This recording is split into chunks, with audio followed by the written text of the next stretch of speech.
अर्धवेळ स्त्री परिचारिका महिलांच्या न्याय हक्कासाठी रोकठोक मांडणी। आई संघटनेचे सचिव विनोद भाऊ भोसले यांचा ठाम पवित्रा। अर्धवेळ स्त्री परिचारिका महिलांना न्याय मिळावा, त्यांचा वेतनवाढीचा आणि शासकीय मान्यतेचा प्रश्न मार्गी लागावा, यासाठी आई संघटनेचे महाराष्ट्र राज्य सचिव विनोद भाऊ भोसले यांनी आझाद मैदानावरील आंदोलनात रोकठोक भूमिका मांडली। सरकारच्या दुर्लक्षाविरोधात त्यांनी जाहीर इशारा देत सांगितलं की महिला परिचारिकांचा अपमान खपून घेतला जाणार नाही। जर पगारवाढ, गणवेश व ओळखपत्राचा निर्णय त्वरित जाहीर झाला नाही तर महाराष्ट्रभर तीव्र आंदोलन उभारण्यात येईल। या ठिकाणी उपस्थित महिलांनीही एकमुखाने आपल्या हक्कासाठी संघर्ष सुरू ठेवण्याचा निर्धार व्यक्त केला।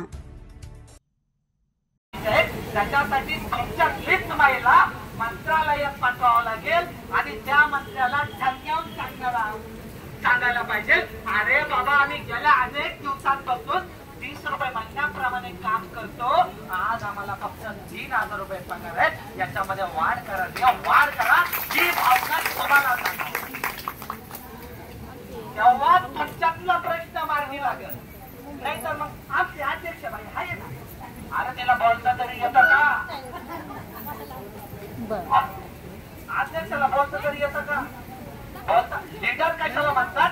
प्रत्येक गोष्टीला दाम दाम दंड भेद, प्रत्येक गोष्टीला समोर जाण्याची ताकद कुठल्याही महिलेवर कुठल्याही क्षणाला, तिचा परिवार असेल, तिच्या घरावरती कुठल्याही क्षणाला काहीही प्रसंग घडला तर त्या घडलेल्या प्रसंगामध्ये त्या महिलेच्या परिवारामध्ये सामील होऊन त्या महिलेला न्याय देण्याची ताकद ज्या व्यक्तीमध्ये असेल तो तुमचा लीडर, तो कुठलाही ज्याला न्यायच देता येत नाही तो लीडर कसा? पैसे घेण्यापुरती हा माणूस नाही पैशावर, कारण ते कोणाला 1 रुपया घेत नाही म्हणून ठासून बोलतो, आणि ती जर पैसे घेत असतो तर मी पण मन मिळून बसलो असतो। पाऊस पडेल का? पाऊस पडेल का? हा पडेल। पगार वाढेल का? हा वाढेल। आणि थोडं पैसे मांडायचे का? नाही पाऊस। कारण आणि सगळ्यात मोठी चुकी काय माहिती का? ही लीडरची चुकी नाहीये, ही चुकी देखील आपली, ही देखील आपण मान्य केली पाहिजे, ऍक्सेप्ट केली पाहिजे। कारण पैशांची सवय कोणी लावली? पैशांची सवय कोणी लावली? ताई हे घ्या ना 200 रुपये, ताई हे राहू द्या ना, जमेले लांब द्या। अरे हा ताई लांबून येते, पण 2 महिन्यांचे जर 200 ने जर विचार केले तर 20,000 रुपये होता ना। हो, तुम्हाला पगार आहे 3000 आणि त्याच्या 20,000, तो पण पगार 6-7 महिने। मागाशी कुठल्या तरी आजी मला बोलला 15 महिने त्यांचं पगार झाला नाही, त्या आजी कुठे उभे राहू? 1 मिनिट फक्त उभे राहा, 1 मिनिट। आता तुम्ही या आजीकडे बघा, पंढरपूरवरून आलेले आहेत आजी, आणि यांचा पगार 15 महिने झाले, काय वाजवायची गरज नाहीये।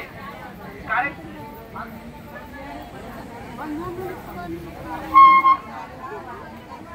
15 महिने झाले आजीचे, 15 महिने, आणि 15 महिन्यापासून यांचा पगार झालेला नाहीये। सांगा काय गुन्हा केला असेल या आजीनं की 15 महिने यांचा पगार या शासनाने करेल नाहीये?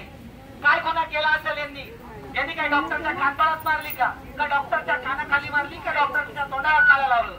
काहीच नाही केलं, तरी देखील यांच्यावर अन्याय का? शासन दरबारी यांच्या भावना मांडणार कोण? अरे हे प्रश्न घ्या ना। ज्या माय माऊलीला सकाळी माझ्याकडे 2 प्रकरण आल्याबरोबर या भाऊचं एक प्रकरण होतं। यांची आई काही दिवसापूर्वी एक छोटासा इन्सिडेंट झाला। पाणी भरायला शेतात गेला, त्यांचा पाय सटकला, विहिरीत पडला आणि त्या ठिकाणी त्यांचा मृत्यू झाला। त्या ठिकाणी मृत्यू झाल्यानंतर त्यांनी शासन दरबारी अनेक वेळा धाव घेतली की माझ्या घरातल्या एखाद्या व्यक्तीला कामावरती घ्या। माझ्या घरातील एका व्यक्तीला कामावरती किती दिवस झाले? 6 महिने झाले, शासन ऐकत नव्हतं। आज काल त्यांचं माझं फोनवर बोलणं झालं, तर मी त्यांना म्हटलं तुम्ही फक्त या, पुढे बघू आपण काय करायचं काय नाही। आपल्यामध्ये लढाईची ताकद आहे हो। इथं आले त्यांनी मला सगळी हकीकत सांगितली. त्यांच्या तिथे एकच फोन केला. पुढचं काय झालं? तुम्ही इकडे या. कारण की आपल्याकडे असं आहे की बाप दाखवण्याचं श्राद्ध घाल. आणि घटना काय घडली तुम्हाला अधिकाऱ्यांनी काय उत्तर दिलं आणि सकाळचं उत्तर काय दिलं ते सविस्तर.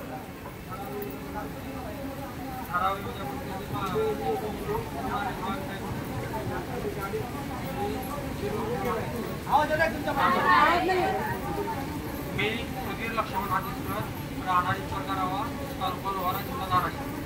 माझी आई मिया लक्ष्मण हातीसकर त्यांना पाणी भरताना पाहिजे आणि त्यांनी तयार नव्हतं.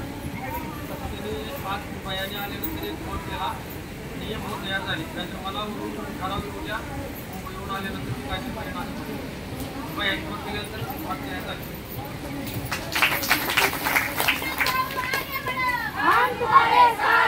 म्हणजे त्यांना 6 महिन्यापासून फक्त येऊ द्या जाऊ द्या. आणि आपल्याकडे असं आहे मी फक्त तब्येतीनं बारीक आहे बरं का. आतापर्यंत 26 अधिकाऱ्यांना घरी पाठवायची ताकद आपल्या कलमामध्ये भारतीय संविधानाने तुम्हाला अधिकार दिले. आपल्याकडं पहिलं जेवढं प्रेमात होईल तेवढं प्रेमात घेतो आणि नंतर पद्धतशीरपणे घोडा असा लावितो का कायद्याच्या चौकटीमध्ये इकडून पळायला जागा नाही कोणी मारायला जागा नाही. या पद्धतीनं काम राहतं. आणि दुसरं एक हे होतं, दुसरा एक इन्सिडेंट होता. कोणाला जातो दुसरा एक तुमचा अजून ऑर्डरच्या संदर्भामधला होता, कामाच्या संदर्भामधला.